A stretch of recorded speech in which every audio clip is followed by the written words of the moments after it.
What's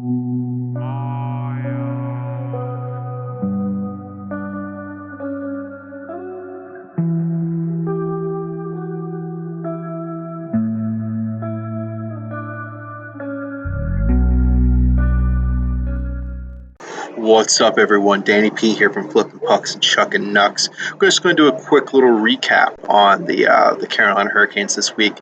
The Canes went up 2 games, beat both the Canadians and the Blue Jackets. Just dominant performances in both games. The Canadians game with being 4-1. It's Svechnikov get on the board. All had 2 goals, and Kakiniemi ended up having one as well. It was a big homecoming game for Kakiniemi, and he just completely, absolutely, lights out at it. He went through and he ended up getting a goal as he was getting booed by his former team, his former teammates. It was just fantastic to sort of kind of see that type of performance by him. Aho was just dominant in the game, performing real well in all areas of the ice.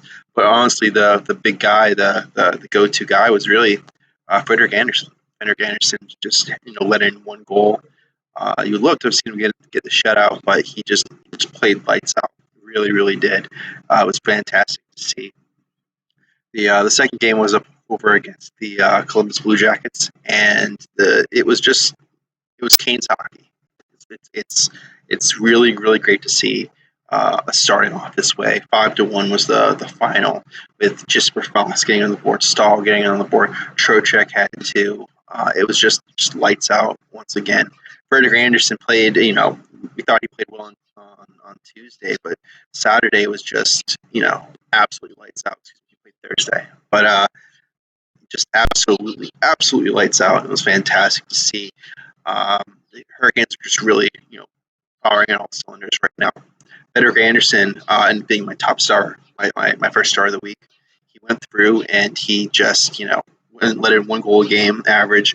Right now, his save percentage on the year, if I'm not mistaken, it was like 94%, which is just great numbers. His goals against was 1.75, if I'm not mistaken.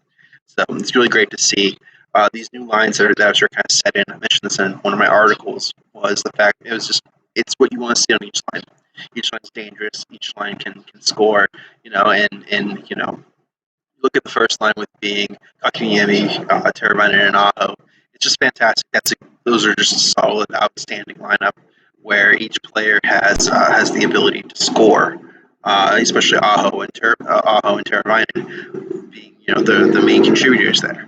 The second line is my personal favorite. You've got Svechnikov, you have Trocheck, and you have Morinachis. And I've called it. I'm calling it now. That's going to be 3 30-goal scorers for us this year. I really do, in my heart, believe that. I believe that those guys have the ability to put in 30 goals individually. It'll be interesting to see how the negotiations with Morinachis ends up coming, and how playing with those such high-level players, how much he's going to be able to end up demanding from him. The third line being Jesper Frost, Nina Ryder, and Jordan Stahl. That's just a great grinding line. This is all this stuff I covered in my articles about the lines, but with that line in particular, that's the checking line. That's the shutdown line. That's the make your life a living hell line, because you've got so much big body skill involved. I could easily see both. Every one of those players putting up at least 15 goals. You already have Jesper Frost with 4, if I'm not mistaken, 3 or 4. He's on fire. He's playing fantastic, really, really well. You also have, Jordan Stahl has had a few as well. Nino is suddenly doing all the little things right. I had mentioned that I was a little nervous about, he can sometimes be a little bit more reliable in the defensive zone, but with him not playing with Svechnikov, he's just been fantastic. He's been lights out. Really great to see. And then that last line with Martinook, Stefan, and Lorenz has just been, that energy line. Whenever a goal scored against, they're the line that Broad's been putting out there, really getting stuff done, really making it so the Canes can have a winning lineup.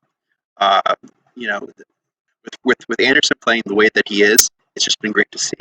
Anderson's just really taken over this starter position here, and we'll see when the other guy gets in. It's really imperative that I think Anderson really feels good about things here before we start looking at playing the backup. But anyway, guys, that's my wrap up for the Hurricanes this week. It's the first start ended up being Frederik Andersen. I really think he wholeheartedly deserves it. He's been playing fantastic.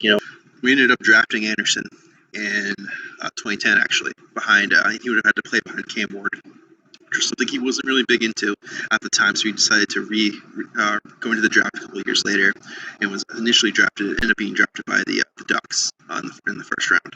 So it's going to be interesting to see how Anderson still kind of continues to fit into the equation here.